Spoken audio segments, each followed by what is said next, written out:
what's really amazing about our moon too is that how essential it is for life on Earth. Oh yeah, Well, giant water magnet. well, it's not so much the water magnet. So if a planet doesn't have a moon, it'll tumble in its orbit. Oh. So, like I said, best way to equate it is so if you look at it like an Olympic like hammer thrower, how you know how they'll spin around, you know. So if you imagine the Olympic thrower as Earth and the ball they're getting ready to toss as the moon, you know, obviously they pick up speed, but you know, they stay centralized as they spin.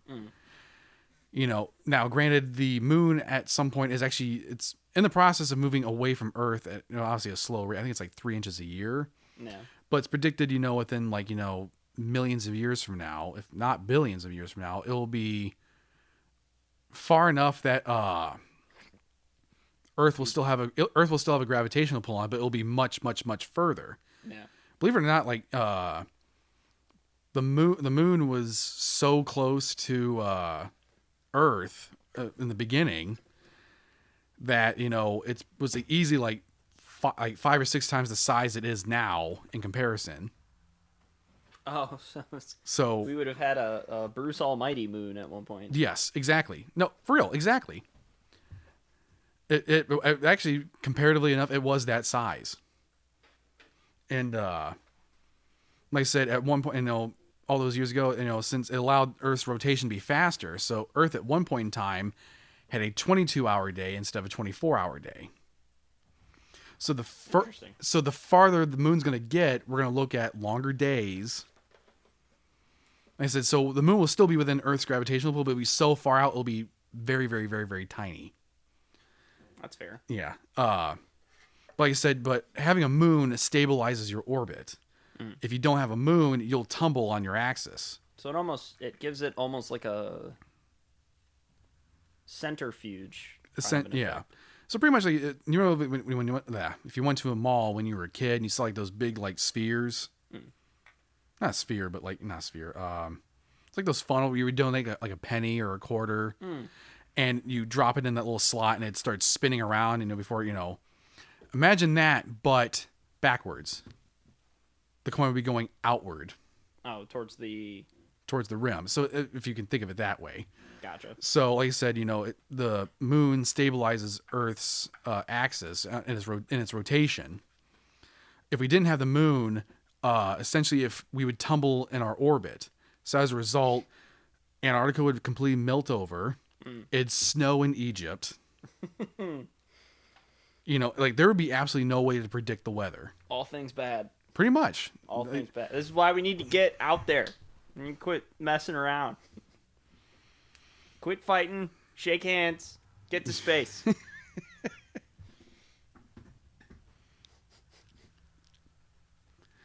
But yeah, like I said, space, final frontier, and we barely even scratched the surface of it. In short, we know about as much as Jon Snow. And that's not saying much.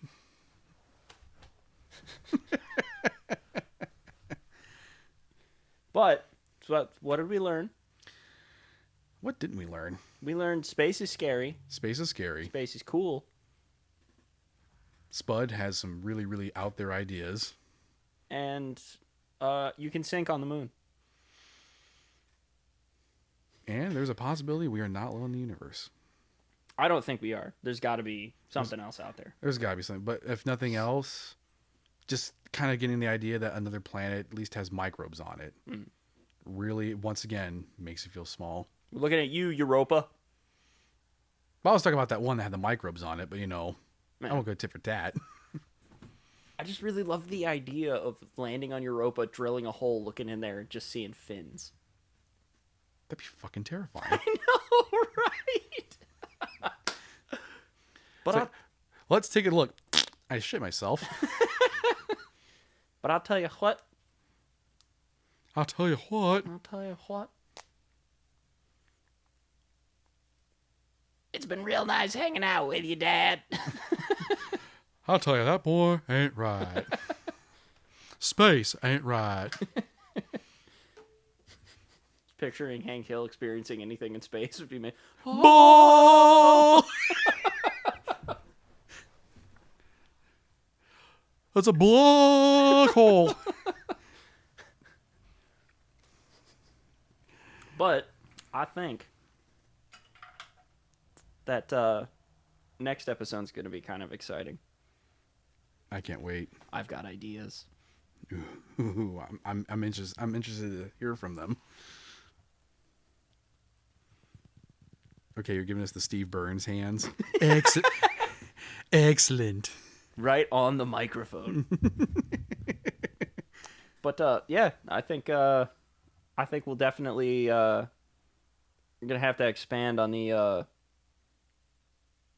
kind of the collective ideals. New logo.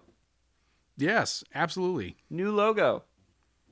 I'll have information in the description on that. Very talented young artist. Very, very lucky to be dating her mom.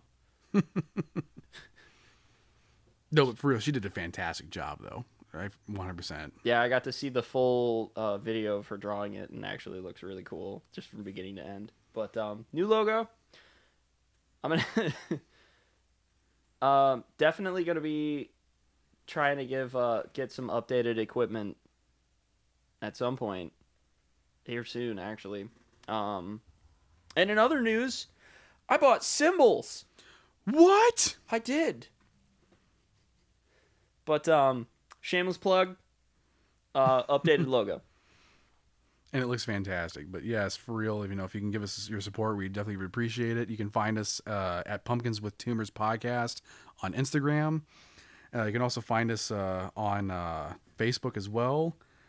Just Pumpkins with Tumors. Be sure to give us a follow. We really appreciate your support. And until next time, I'm Spud.